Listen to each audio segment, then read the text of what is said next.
Selamat malam, Anda menyaksikan Catatan Demokrasi. Ini sudah 1 hari, pelatih Sintayong sudah tidak lagi mengemban tugas untuk memegang skuad Garuda karena kemarin secara tegas, lugas, dan juga jelas pernyataan dari Ketua Umum PSSI, Erick Thohir, yang menyatakan kerjasama antara PSSI dan juga Sintayong sudah berakhir.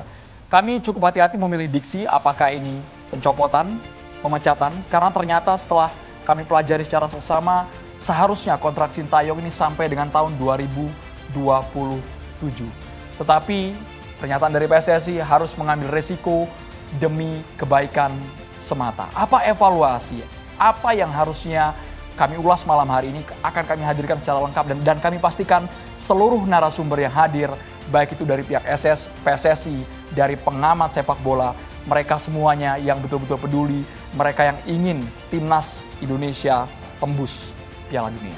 Itu dia, kita semua ingin timnas Indonesia tembus Piala Dunia, meskipun kalau kita lihat di media sosial, Anda dan juga pemirsa, hari patah hati nasional pada saat kemudian Erick Thohir mengumumkan pencopotan maupun pemecatan terhadap STY. Apa yang sebenarnya diinginkan oleh publik? Apakah kemudian keputusan dari PSSI ini kemudian juga sudah sesuai dengan apa tujuan dari PSSI? Kita akan bahas tuntas dalam hari ini bersama dengan narasumber kita yang semuanya tentu menginginkan Garuda maju di Piala Dunia. Sesuai dengan konsep kita pada malam hari ini, kita ingin semuanya kemudian juga hadir dengan lebih segar malam hari ini sesuai dengan studio kita yang baru dan juga Andromeda yang tampil elegan.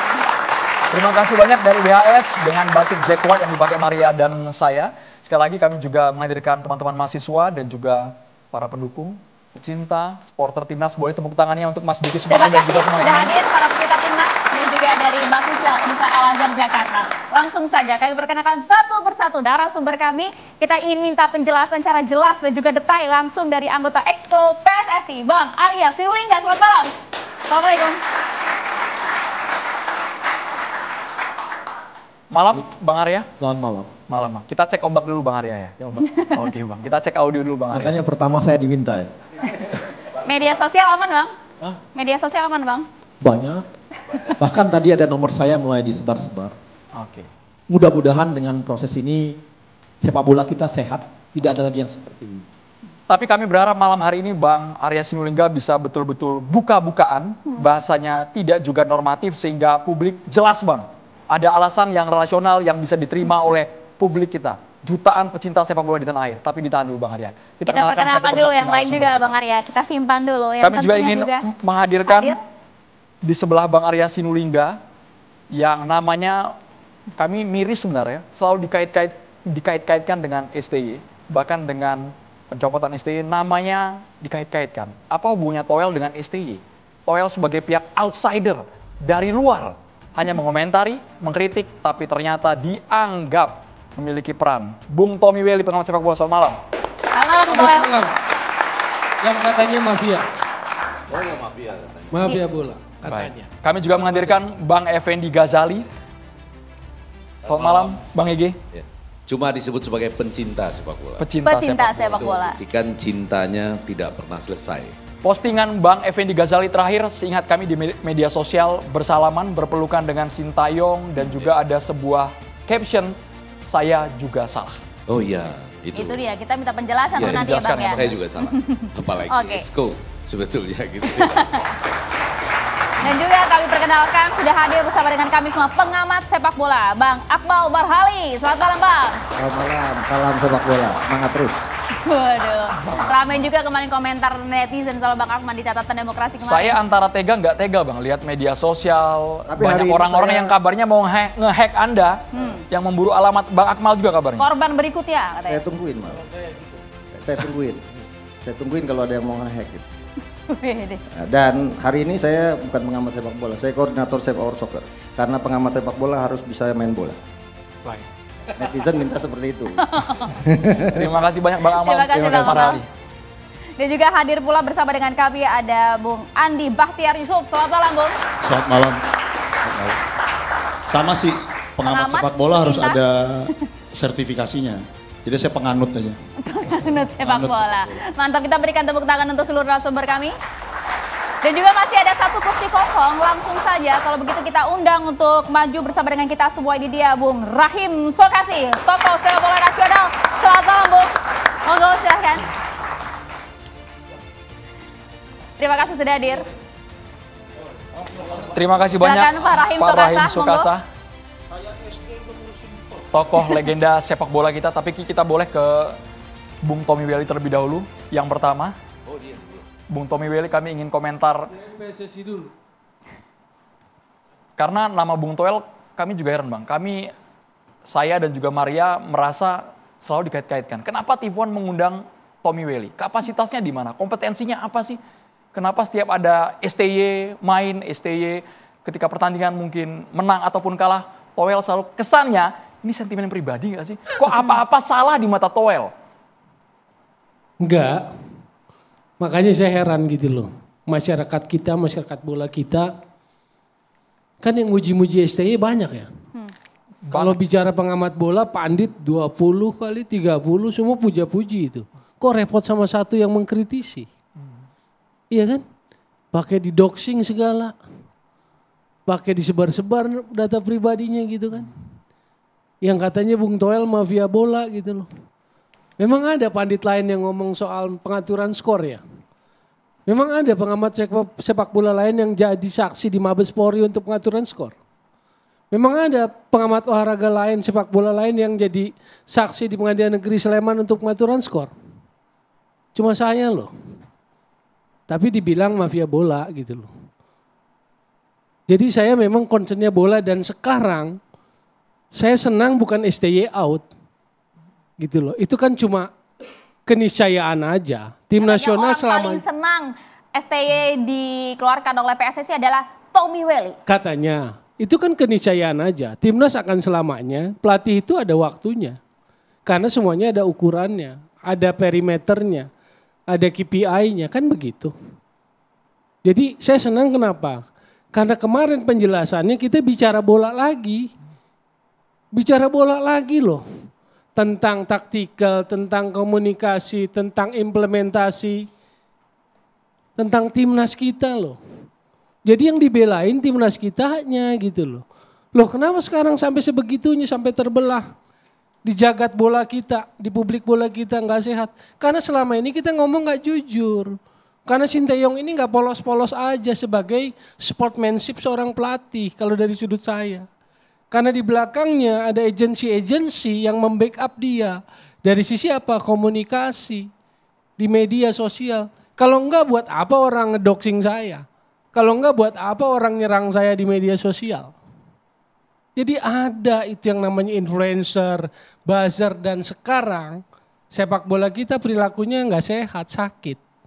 Tapi kemarin konferensi pers itu saya senang karena apa? Karena bicara bola lagi. Objektivitasnya coba dinaikkan lagi gitu loh. Walaupun kalau dari sudut pandang saya udah lihat kapasitasnya mentok waktu Piala Asia. Jadi waktu itu saya udah bilang gak usah diperpanjang. Walaupun PSSI tetap perpanjang kan. Tapi ya itu hak PSSI. Karena statuta mengatakan yang kelola sepak bola Indonesia termasuk timnas adalah PSSI. Oleh siapa? Oleh Exco kan begitu. Jadi posisi kita sebagai apa? Sebagai pengamat yang mengingatkan, kalau mau diingatkan, kan begitu. Mengkritisi, kalau mau dengar, kalau nggak didengar ya sudah, juga nggak apa-apa kan. Kita hanya mau berbagi, share pengetahuan, experience kita tentang bola gitu loh. Tapi apa yang terjadi? Kan semuanya dibalikin tuh. Ada yang bergerak, Toel mafia bola, Toel apalagi tukang titip pemain gitu. Kan nggak ada satupun yang bisa dibuktiin. Berani datang ke sini. Makanya ada nggak pandit lain, makanya saya nggak mau ngomong pandit sekarang, malu. Mendingan bandit aja, karena apa? Nggak ada satupun, kan mereka semua cuma bicara tentang STY. Orang bilang Toel cuma bicara tentang STY, enggak.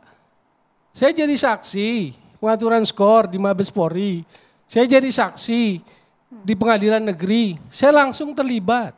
Tapi nggak ada satupun sentimen pribadi ya terhadap STY, Bung? Buat apa? Oke lah, saya nggak sesenior Pak Rahim di sepak bola. Tapi saya cukup lama juga geluti sepak bola. Buat apa pribadi? Oke. Maksud kami kalau based on data Bang, karena sekarang kan publik membuka lembaran, semenjak dipegang STY Indonesia melesat peringkatnya dari 173 ke 125. Peningkatan yang sangat drastis. Makanya harus insight, banyak faktor. Lihat pertandingan-pertandingannya.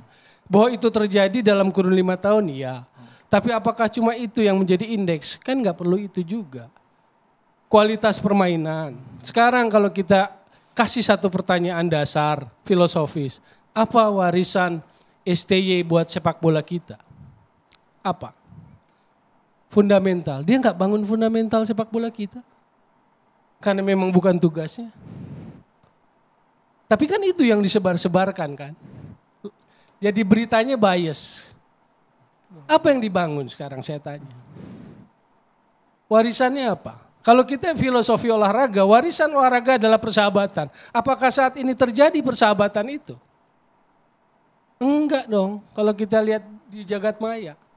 Bahkan sampai ketika saya merasa bahwa sebagai orang olahraga, sebagai insan olahraga, bahwa kemarin pernyataan-pernyataannya adalah kembali pada track sepak bola, kan tetap tuh berkeliaran. Bahkan pelatih yang kita nggak tahu pun bakal siapa karena belum diumumkan tanggal 11, kan sudah mulai isu-isu kampanye negatifnya kan. Jadi kita nggak sehat. Kita bukan orang olahraga kalau kayak gini. Makanya saya sempat bilang, sportsmanship-nya mana? Saya kritik Sinteyong. Itu bukan pribadi. Sportsmanship sepak bola apa? Respect, value, sportif, fair play, kan begitu, unity. Kalau dia orang sepak bola dan sebagai pelatih tim nasional, posisi tinggi, tokoh sentral dalam sebuah negara, dia lihat perpecahan, dia harus terganggu secara moralnya. Ini kan enggak. Kenapa? Karena itu bagian dari backup agensinya. Kan kalau mau kita buka kan itu. Kalau enggak ngapain repot-repot nyerang Akmal, ngapain repot-repot nyerang Toel, yang 20 lain puja-puji, satu orang kritik abaikan aja kalau nggak penting kan. Kok yang satu orang dikejar gitu loh. Oke.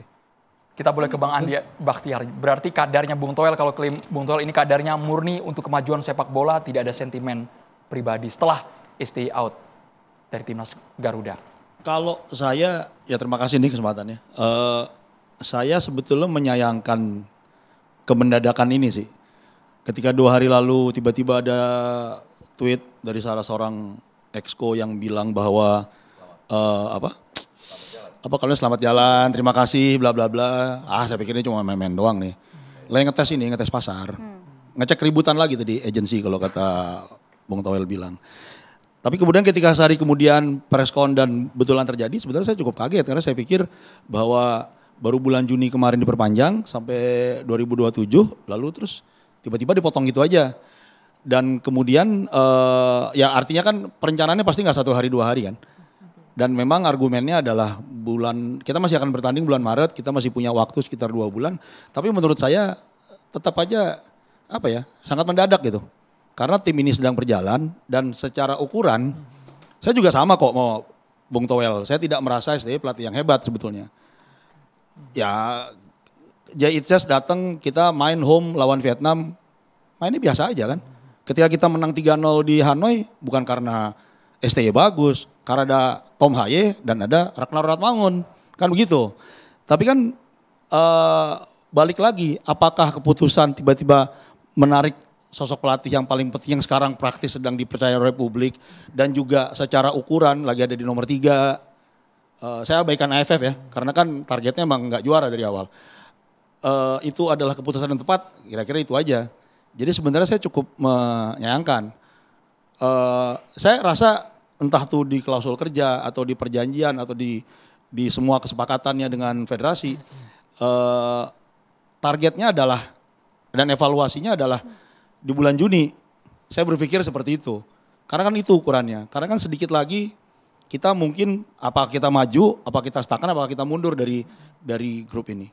Nah sebenarnya saya sih sebetulnya sangat menyayangkan. Maksudnya ini perspektif yang saya rasa sih nggak sama dengan yang tadi Bung Toel bilang. Kalau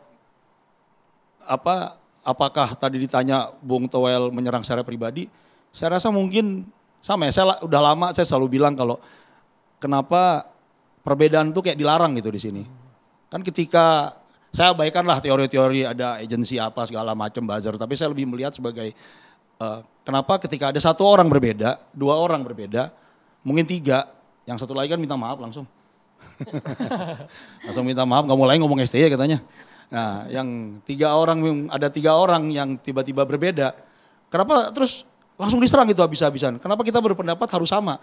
Karena kan namanya di sini catatan demokrasi, negara-negara demokrasi. Kenapa kita tidak boleh berbeda? Kira-kira. Menarik juga kalau misalnya kita lihat kan memang alasan yang disampaikan oleh Pak Erick pada saat itu adalah dinamika komunikasi, belum lagi kemudian soal strategi. Apakah kemudian menurut Anda selain dari timing itu tadi, alasan ini sudah cukup tepat atau tidak? Dijawabnya nanti ya Bang, sesaat lagi tetap bersama kami di Catatan Demokrasi.